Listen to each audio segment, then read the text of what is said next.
Okay. I don't want to wait for Alex to hit the record button, so I pressed it 5 minutes earlier. I just been recording for hours. Just waiting. Okay, this is serious shit. 1, 2, 3. I don't want to wait for Aaron to say number, so I pressed the record button when I wanted to. Okay, this is serious shit. Serious time now. 3, 2, 1. Archers, attack! Keep firing! Let none escape! Another down! Do not relent! Straight out of the Scarlet Halls and right into what the fuck are we doing? What is this episode? I'm Slide Whistle. I am Immunization. We are up in here recording on the weekend, boys. Yeah, boy. It's your boy, Aaron, or... I'm sorry. Let me do another Son of a bitch! Well, I guess the no edits goes out the window. It's your boy, Aaron, Fire Mage Extraordinaire and Horde Punching Bag. We are too excited about this news. We were like, we have to record an 18.2 episode because the numbers line up perfectly, and we just got to talk about this right now. If we don't talk about this now, our regular podcast will be like 3 hours long, and I don't have time for that shit. I have work the next day. I can't afford to do that. We need to get our Dirty 30 this news when it's still relevant, damn it. So, we are just excited because the stream dropped on Thursday, where Jeremy Feasel walked us through a whole bunch of shit we didn't know. And then on top of that, a bunch of content creators were invited to a secret Blizzard summit where they have their own information. So there's a lot of shit going on right now, and it's swirling around in my brain, all ready to ooze out my ears. Can I say, the first piece of news that Jeremy Feasel dropped that had me stunned was when he properly pronounced the name of the Horde city as Dazardalor. I also, when I heard that, I was like, is he just stumbling on his words? But then, no, he doubled down and then tripled down. He said it every single time. I'm like, have I just been, a little dense here on how it's supposed to be pronounced? Because it's definitely Dazaralor, I thought. There's no way it's... Is this our version of the Ural? Which was also us. There's no way it's Dazardalor. If it's Dazardalor, I'll eat his Dazardalor. You had that on record. Yeah, well, here it is. Let's start with talking about Mechagon and Narjatar. What do you guys think of those of the images we got of both the raid, the dungeon, and the zones? Let me start off by saying I don't know if I'll ever be able to pronounce this Naga region correctly. Is it Narjatar? Is that right? For Narjatar. There's a Narjatar that always says it. Just think about her. There's an S snuck in there somewhere. He even put it up on screen, and I was like, "Oh, that's what that's about." For now on, we can just call it Narnar Binks or something. Let's just call it fucking what's that planet called? The Gungan planet, the Gungan area. Naboo. Yeah, but what was the name of the city? Gunga. I think it was Dazardalor. It was definitely Dazardalor. Ooh, big bad alliance! shooting bang cannons at our doors. It's funny because that voice, it was supposed to be Jar Jar, but it kind of sounded like how the troll captain it sounds during the Jaina fight when alliance ships are flanking us. I'm gonna double back again and say, before we get back into this 8.2, we got AOTC. We downed Jaina last night. No, we can talk about this on the regular one. They don't need to know our lives. This is all about Jeremy Feasel's life in Dazardalor. Okay, well, we're editing this out too then. Okay. No, we'll keep it. We did it. We did it. I'm proud of us, but I want to save some content for the regular zone because Aaron missed it. He actually missed the Jaina kill again. Okay, so my takes. I did like Narjatar, the images that they showed of it. I don't really think there will be any part of it that I'm deeply in love with. It just seemed like a neat little sunken city. But I'm going to say here, this is my hot take. I think that Mechagon looked underwhelming. Whoa. It is, and I it's kind of maybe agree.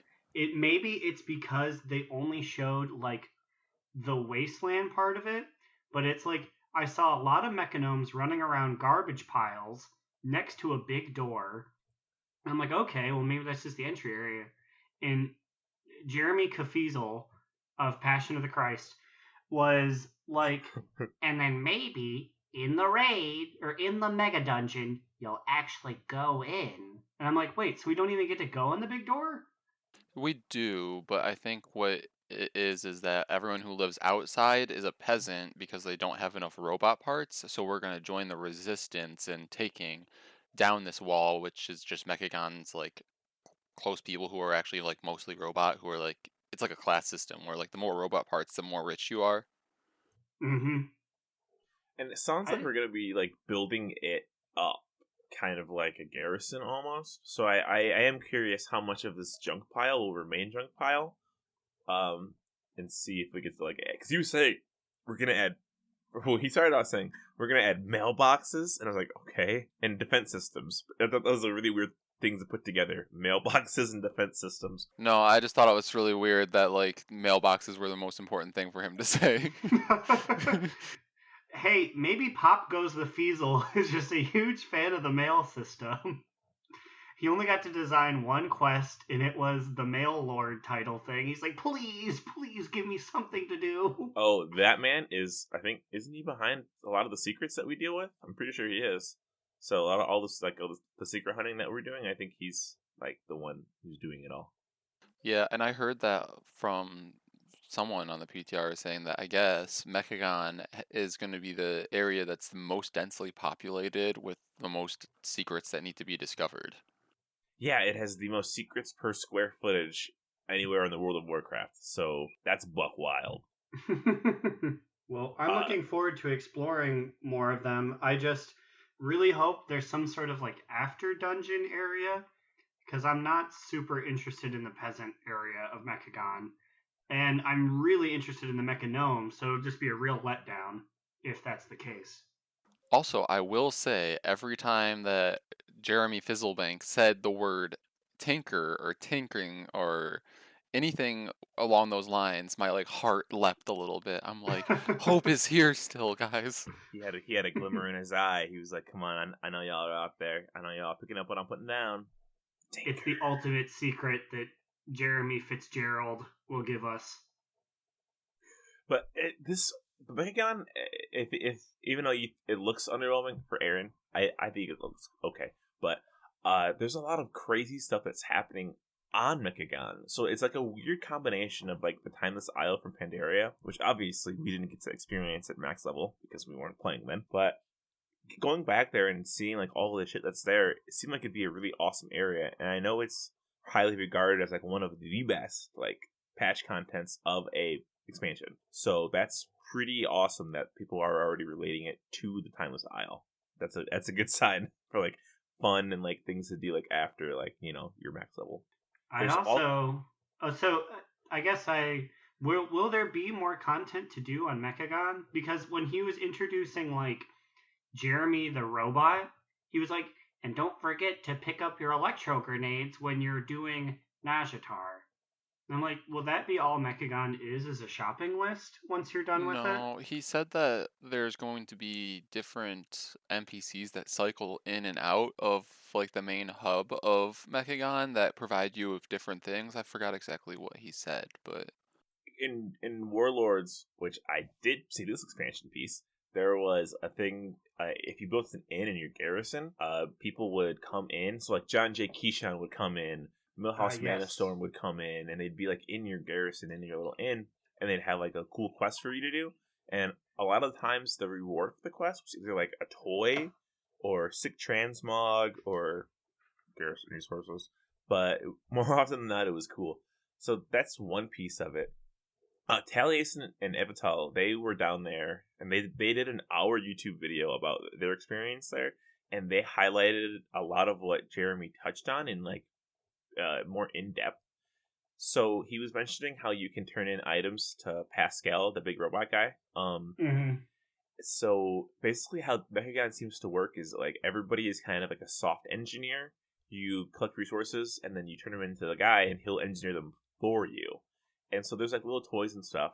But like he mentioned, some of the mounts were like they were like basically you collect pieces of like a RoboCat and you put it together and it becomes like a mount. There's like a RoboCat mount that you can ride around on. And you can customize its color and stuff. It seems like this area is like more about like whimsical, weird ass things to do instead of being like progression stuff to make yourself stronger. But in the same vein, though, it kind of is progression because I remember now he said that like these different NPCs will provide you different quests that allow you to build up some of your like things that you decide to work on there, and like one of them I think he said becomes like a giant robo spider mount. Yeah, he was real on the nose with that one. It's like, and if you keep going, you could get something as cool as a giant robot spider. As like the giant robot spider plans fell out of his back pocket, and he was like, "Oopsie doodle."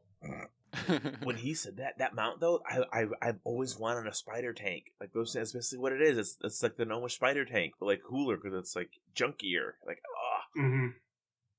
I want that.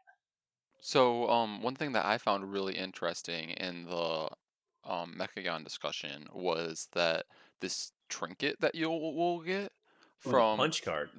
yeah, with the 3 punch card slots. And I think that like the theme of the 8.2 patch is they want to provide a lot of customization in the way that you can build your character, and I really am interested to see all the different builds you can do with these.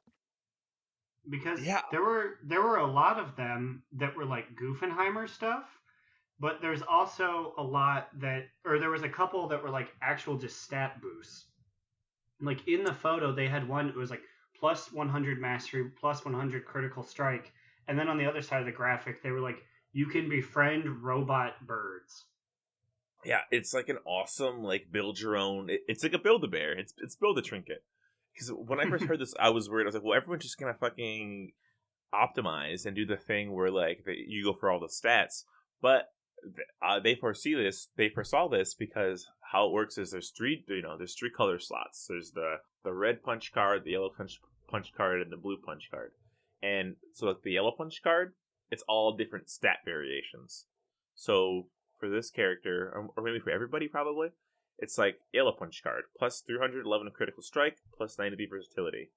And then the other yellow punch cards are all in that same vein, where it's just like stat boosts. But the red punch cards are like, they're kind of fun, but they help a little bit, like chance on damage or healing to gain 10% haste. Or channel a cyclotronic blast, dealing 21k damage every 0.5 seconds for 2. Wow, that's a strong fucking dot. But then you have the wacky blue punch card where it increases your lung capacity by 1,000%. Look, is that just breathing underwater, I'm assuming? Yeah, we ain't drowning in Azshara, boys. I guess that's going to be really useful coming up because we have a water expansion. And we have a fucking underwater boss. Oh my god, the underwater boss. I'm excited for that shit.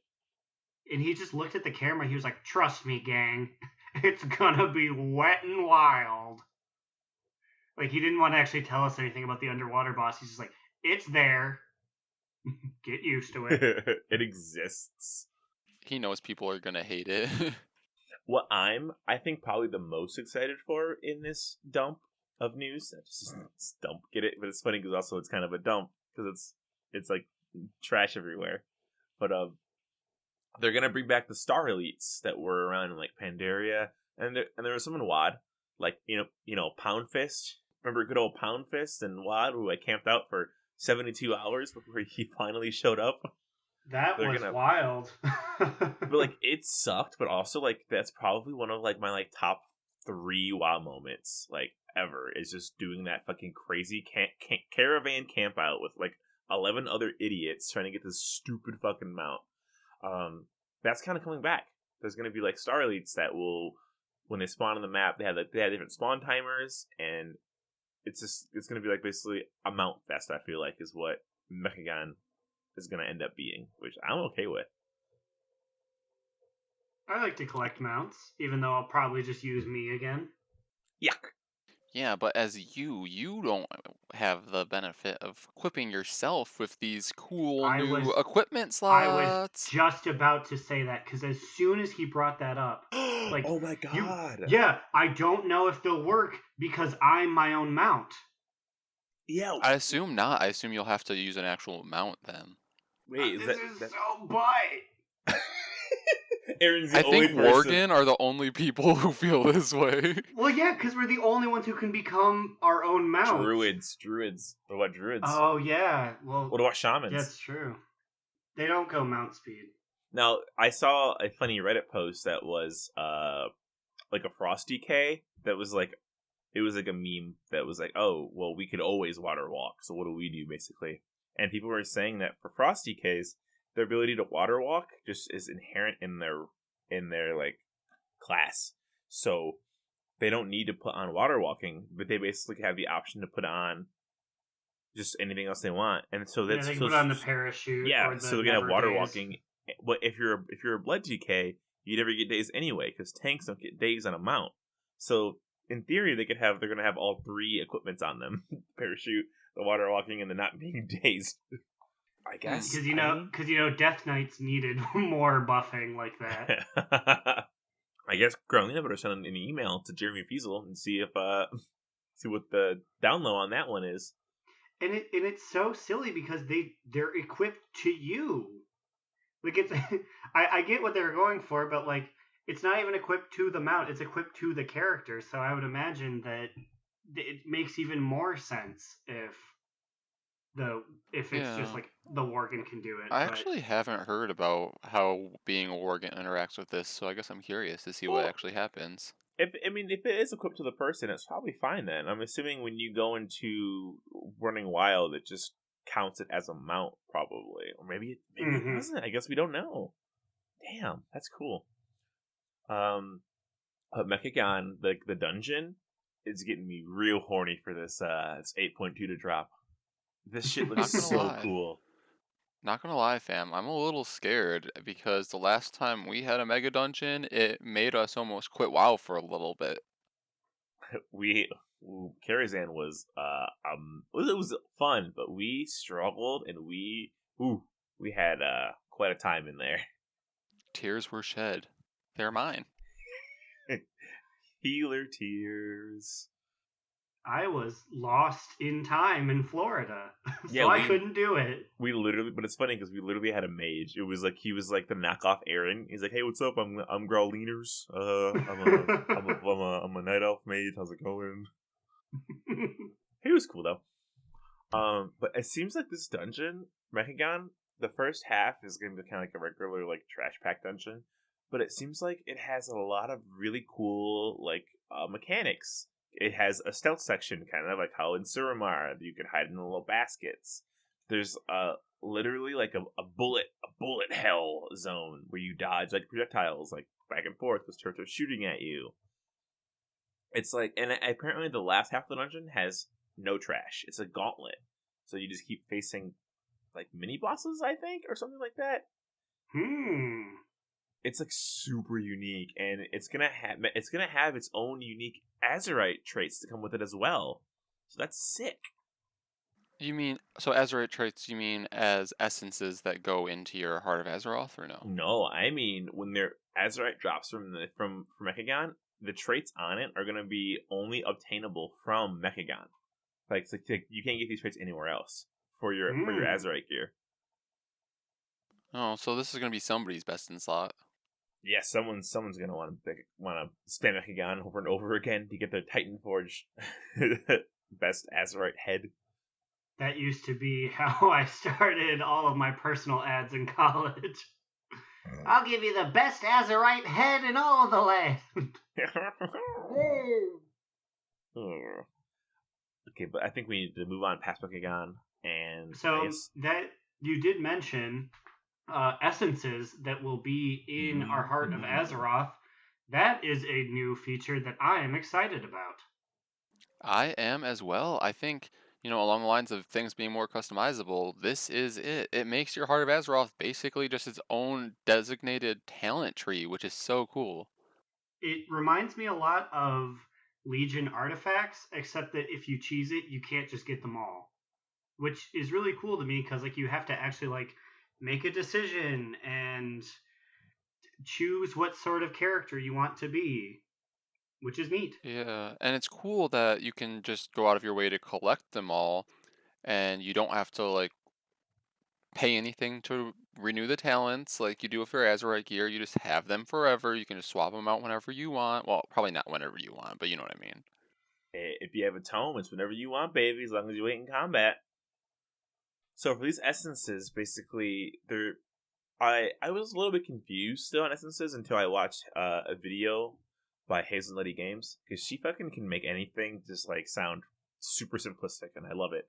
So she laid Shout it out out to real Hazel nicely. Nutty Games, Yeah, shit. a personal pod favorite. Yeah, she's the shit. But she laid it out really nicely, and basically almost every essence is going to be an on-use ability. So it's not just going to be the passives that we're getting from our current Azurite traits.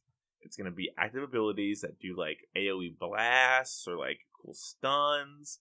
Well, I will clarify though. It's that you get one that is on use because that's like the main one, and then all of your other mini ones will be passives. Yeah, so but they're still adding a bunch of ones that so there's going to be a bunch of on-use ones. So you just get one on-use that you get to hang on to. But like the minor ones seem like whatever because they just remind me of Azurite traits again. They remind me of like passives. I'm like, we'll see how that goes. But so people have been shitting on BFA for so long and saying how bad the system is for Azurite, which I mean they're not that wrong. It's been a pretty bad system. Now, do you think this will make the perspective of the community like overall turn around? Or do you think the way that you acquire essences is just going to piss people off? I think it will be a combination of both. I think people will be happy with the new system overall because it is a cool system and it's customizable and it's like a talent tree. But they'll be pissed off because I assume some people, probably a lot of people, will realize that their favorite new essence they have to get from doing an aspect of the game that they don't like doing. So like it'd be for me having to grind like PvP arenas to try to get one that I need. Because yeah, there's I they drop from PvP dungeon rating. Is that it?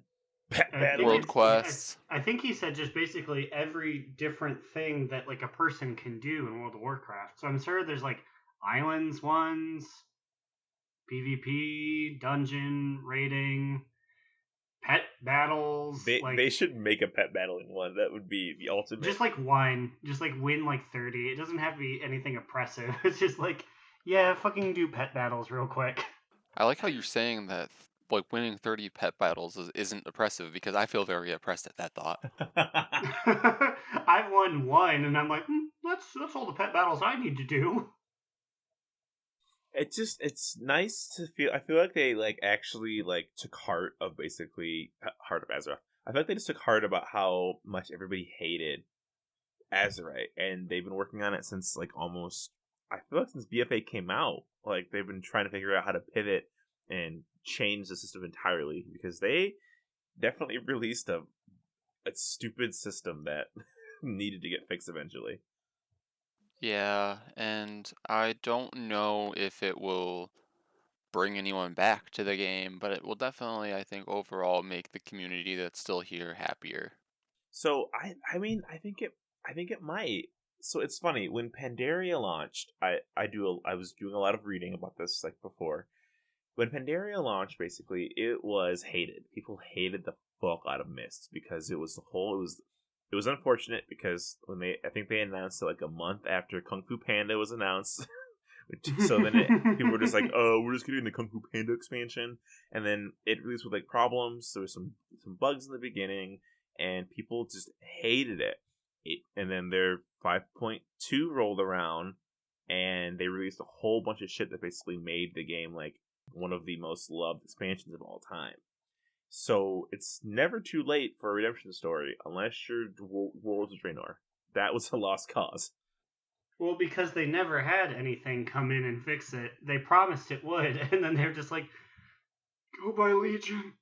Yeah, well, yeah, that's why Legion was so good because they just dumped wad in a trash can, and I'm like, all right, fuck this, scrap it. We're gonna work on Legion, make it the really best one ever, and then people will come back in droves.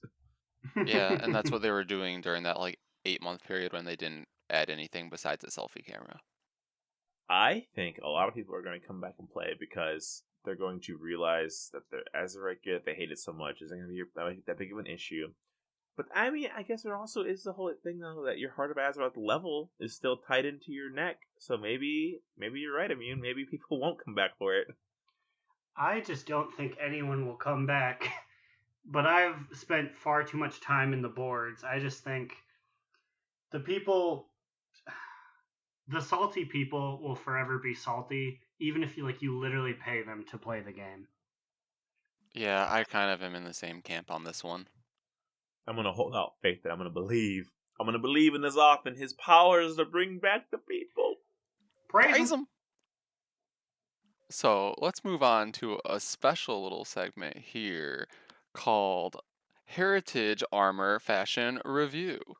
Ooh, okay. Let's start with the gnomish heritage armor. So let's see. Do you guys give this one a toot or a boot?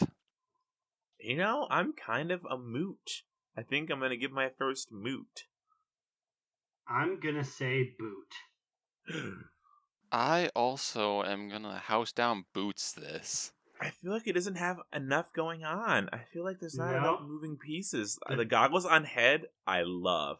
It's just like brown stuff. Honestly, I agree. Like neck up, toot. Everything else, no. It just looks like cardboard armor, and I feel like you could have done a lot more gear type stuff and a lot of moving parts. I guess there's some armor sets that have gears and twisting bits and machinery like that, but honestly, just make upscaled versions of that, and I would have been happy. Yeah, give us our Tinker fantasy for this heritage armor. So, I mean, I guess think about this though. We have never seen this armor animated, right? We've only seen pics of it, correct? Mm-hmm. So there's still a chance. I'm looking at the picture right now, and there are two humongous cogs on the back shoulders. So I'm gonna assume those are gonna whir around and spin. And there are little lights on the front of the shoulders that might do some stuff. So it's possible, but without the animations, it's definitely a very mild. They knocked it out of the park with Void Elf, and anything after that, just go back to whoever created those ones, because clearly they knew what was cool. Well, it's easy when you don't have any lore to build off of in the first place, right? When you're a Void Elf. I mean, you know the gnomes; they barely have any lore to go off of either. Oh my god! Yeah, I think I'm pretty sure I heard this correctly. I don't think I was dreaming this. It sounded like from a different video I watched that the gnomish heritage armor is tied to a quest with Thermoplug's family. So that's some fucking lore. Maybe that's why it's so stinky. They're like, you forsaked our father. We're gonna make you stinky armor now. But okay, let's move on to the Tauren heritage armor here. What do you boys think? Well, they gotta get that toot just simply for that fucking totem on their back. It's perfect. I am going to give this a shoot. This is perfection. I'm going to give it an unenthusiastic toot. It's very good, and they said it's totem themed. It's super them. Well, you know who else it is? Super High Mountain Tauren. It's barely any different from the High Mountain Tauren. That said, the High Mountain ones were a definite shoot.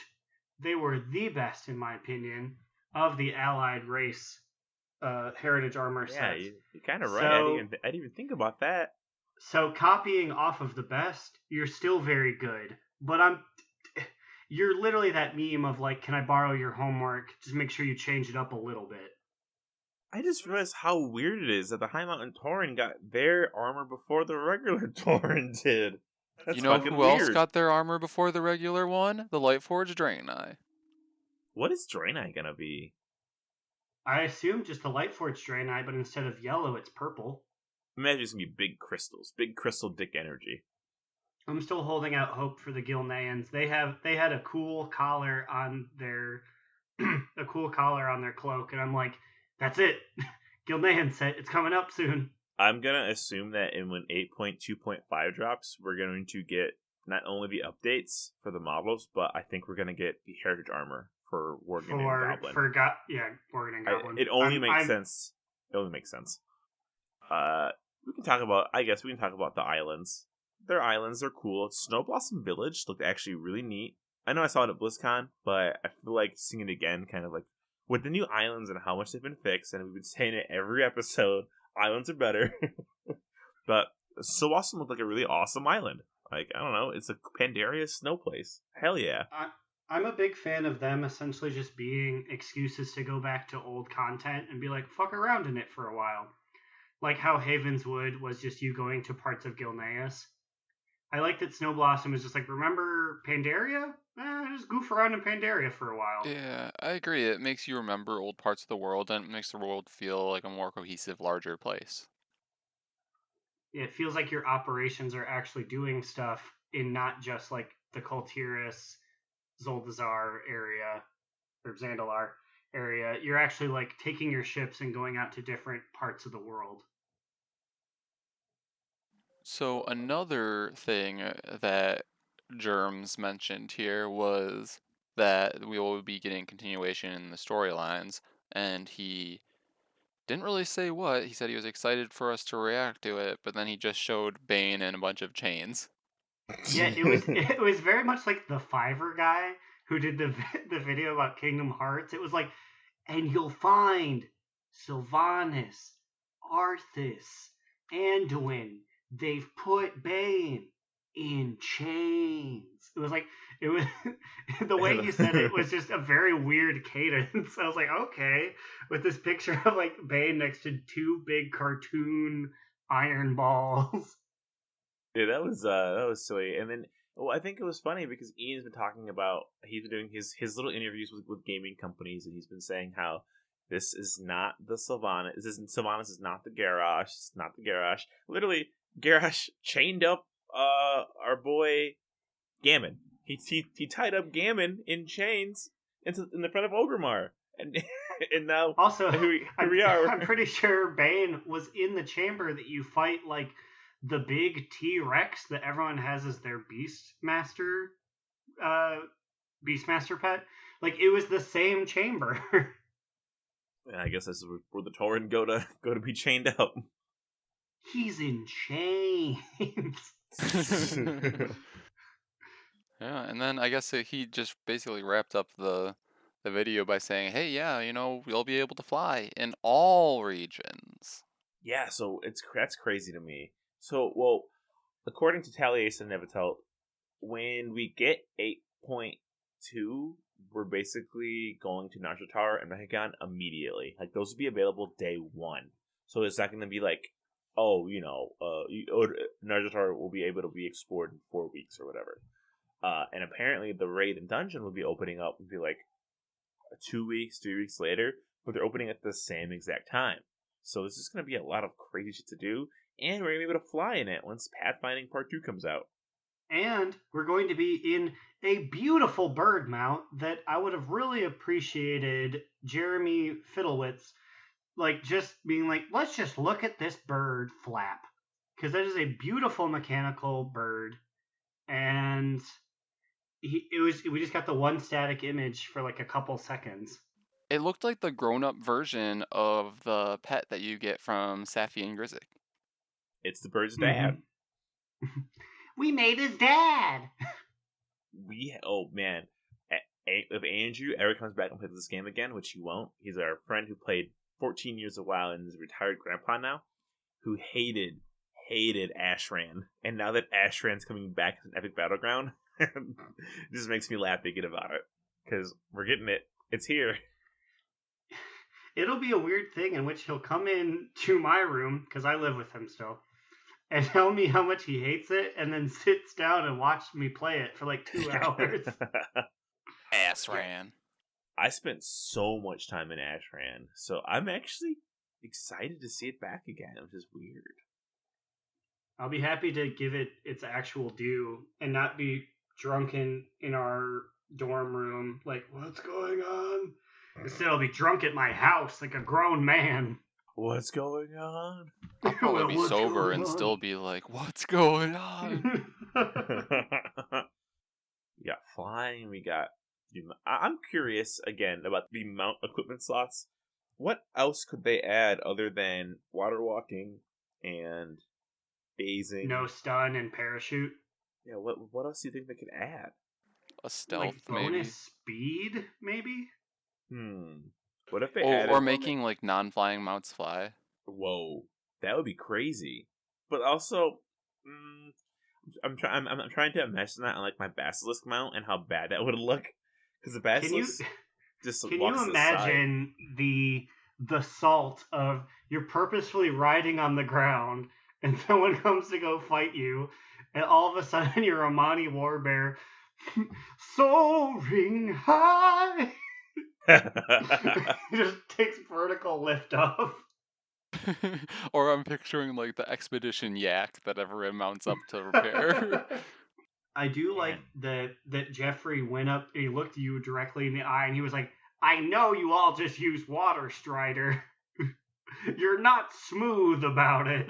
That's gonna be so nice, not just seeing a fucking bug swarm out there when we're doing Turtles quests. It's gonna be just a very unique looking best mount you have, and it's just gonna be Aaron, the only one on all fours, running around on the surface of the water. Ooh, I am excited to see how this wheel mount works. Okay, so the second I saw that wheel mount, I was like, this was literally an episode of South Park. I saw Mr. Garrison use this item where you suck on the weird dildo shaped control Well, system. excuse me. You had to use your hands to steer, so you had to use your tongue to use the turn signals. And it was uneven, so yes, you did have to use your anus to balance. I was like, no, like I love the design, but I don't think I could ever ride this thing. That episode is ingrained in my mind. No. Maybe I'm Slide. benefiting here because I've never seen South Park. Don't watch Slide, it. Don't watch slide, it. slide. Yes, I'm here. At least it's better than the airports. That's true. It's so true. Oh, at least it's better than the airports. Oh, that's a good episode. You know what? Fuck. Let's watch that after this. But it does look really cool. All sex jokes aside, it's a pretty cool looking mount. It's very unique. It's not really a mount that looks like it in game, right? There's nothing that fucking circular and mechanical. I imagine that it just uses the motorcycle animations, but obviously, yeah, there's no motorcycle. It's just your big fun wheel. Oh, do we know Pathfinder Part 2 that we need already? Yeah, it's rep in both Najata and Mechagon, I think. That's it? I thought we've already achieved it. No, we have Part 1. I would imagine it's just all the reps they have now, and then with our sexy fish boys and with the Rust Raiders. It'd probably be like, yeah, explore Najatar, explore Mechagon. Yeah. Also, I wonder if the Horde is going to hang out with, like, the Rust Raiders, who are entirely gnomes. No, yeah, they are. Is there a goblin division? I think they're hanging out with... No, they're just hanging out with the same people, which seems a little odd for them. I didn't even think about that. Like, I've been hyped for, like, these mecha gnomes, but Horde players are probably like, why the fuck would I want to hang out with these fucking gnomes for? Yeah, it's like, we hate normal gnomes. Why do you want to hang around with these grosser gnomes? Damn. We hate you, Booster. We hate you, Booster. The name of the mecha gnome representative. Oh, man. I feel like we've talked about so much, and there's so much to go over, but I do have some exciting ideas for topics for next week's episode of Regular Do Not Relent. I've got some hot topics for you boys, so get ready for those. I hope, like the regular hot topic, it always has a deal because no one shops there. It might. but alongside going back to that, the wheel sex mount, I want that crab mount so bad. The fucking sideways walking crab mount. I just It- have to say, they better make the mount special of this the Crab Brave dance. They, I feel like they just might though, right? I mean, they're down to clown with memes. They've shown themselves to be meme stars, They love the and memes. that one is like what, like a decade old? I don't think No, so. Crab Brave's like That's- just turned 1 year old like a few days ago. Oh, well, in meme years, that feels like a decade old. in meme Fair years, it's enough. already dead. No, this was something that was kind of just brushed over lightly that wasn't really discussed in depth. And I think I felt personally offended on your behalf, Aaron. Brewfest is getting an entirely new overhaul. And With he did new- not mention it till the end in the wrap-up Yeah. notes. He mentioned it as if like he already talked about it, but I was like, did I miss something? Did I fall asleep for a second? Because they didn't mention this at all. And holy shit! So for those that don't know, Growlina had an awakening at Brewfest. I was sitting there butt cheek slapping, cackling like I can throw bottles at the gnomes. In real life, it was an awakening. I spent most every part of my day at Brewfest that year. And the previous years, you've just been able to do the same thing. It's been less interesting. But they're adding eating contests, pretzel hats. Growlina may be an old granny now, but she's going back, baby. I cannot even imagine the growl on the prowl that's about to go down for that month. It's just like 4 episodes of her drunk at At Brewfest. Brewfest. Oh my god, it's gonna be great. It's just 3 minutes of eating sounds. Growlina, you just turned in you eating a pretzel. Could you not yell at me, please? I have such a hangover. Oh, she's gonna make it, and I'm excited because like I haven't done Brewfest just as long as you have, because we did it at the same time, right? Like we both were there knocking out of the park. Mm-hmm. And then I've gone back every year in like the 2 years since, but it's the same like Wappledinger, throw it at dark. Also, yeah, there's a whole throw your beer at Dark Iron Dwarfs event Ooh, that I'm I not don't gonna know like if that'll fly now. I'll be interested to see if that changes. Well, I guess Corin Dire Brew still crashes it. So wait, you know what? I wonder if that's why it's getting a revamp. You think that Probably they're they had to change a bunch of stuff because it was heavily like anti Dark Iron Dwarf. Oh shit! I bet that's it. I guess before we close out of here, we should talk about. I think probably all. I'm gonna make a wild guess here and say it's all of our least favorite 8.2 patch thing. Heroic Warfronts. How do you guys feel about those? I was purposely not mentioning it. I was going to be very happy that we weren't going to talk about it because I don't give a shit, especially since it's Stormguard, which is my least favorite. I am not against it. I will probably do one, lose, and then be like, oh, okay, that's fair. Like, I mean, out of all the things, I personally, I have probably played more BFA than I've played any other game, like that time density wise. Like, I'm gonna do a slash played and see what that is right now, but I just feel like as much as I love BFA and all that it has to offer me personally, I fucking hate Warfronts, man. They just take way too long. The Darkshire one I like a little more because I can become a big crazy druid. I can become like a forest nymph that prance around, and that's cool. But damn, like, what's the point of me having to wait for these fucking glaives to be built so I can kill the robots? We're already at this point. Just let me kill it. So I was just like, oh boy, this is cool that people are getting it who want it, but I could give 2 less shits about it. If I wanted to play an RTS, I'd play one. Exactly, yeah. They're appealing to people, like, even in the thing was like, for all those StarCraft players out there, it's like the StarCraft players have only 2 games to go off of. They're never going to get bored of StarCraft 2 until you make StarCraft 3, and then maybe they won't even do that. RTS players will just stick with their game forever. So I feel like it's a fool's errand to try and trick them to coming over to WoW.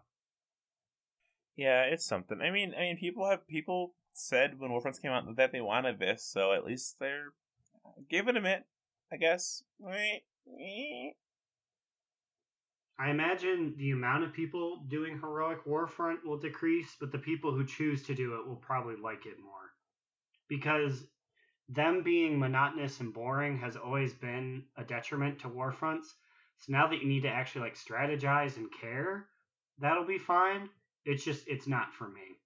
Just like a way worse dungeon. I feel trapped when I do them. I can't leave. I have to keep following these idiots around. Nah, fam. But I think we covered all that we thought was cool. I feel like we could have done a different essences, but we can do that on the regular podcast. I feel like there's a lot of essences that we discuss later, but man, I'm content with like our current patch. I've been content with the game since the beginning. This is just gonna make the game fucking ridiculously awesome for me. Like, I can't wait. I'm gonna be on that PTR on Tuesday, ready to go. Yeah, let's do it, boys. Let's do it, 8.2, baby! One step closer to pretty Worgen faces! I guess. And sexy goblin abs. But alright, I think that's it for us. We just wanted to talk more about 8.2, get ahead of the game, AOTC 8.2. Not Aaron, though. So, yeah, I mean, if you guys have any questions, complaints, issues, if you want to yell, if you love Warfronts, if you hate Worgen, send us an email at donotrelentless@gmail.com. Tweet us on the Twitter at donotrelentlesspod. What about you guys? You can follow me on Twitter at NewEraAlex. You can find me, Aaron the Human, at TheBigacheesy on Twitter. And that's it. We'll see you guys next week with our regular episode. This is just a funsies one. We're out of here. And remember, Another down! Do not relent! Do Not Relent is a podcast within the 3HNC network, representing U.S. Proudmoore's premier podcasts. That was a very good wish.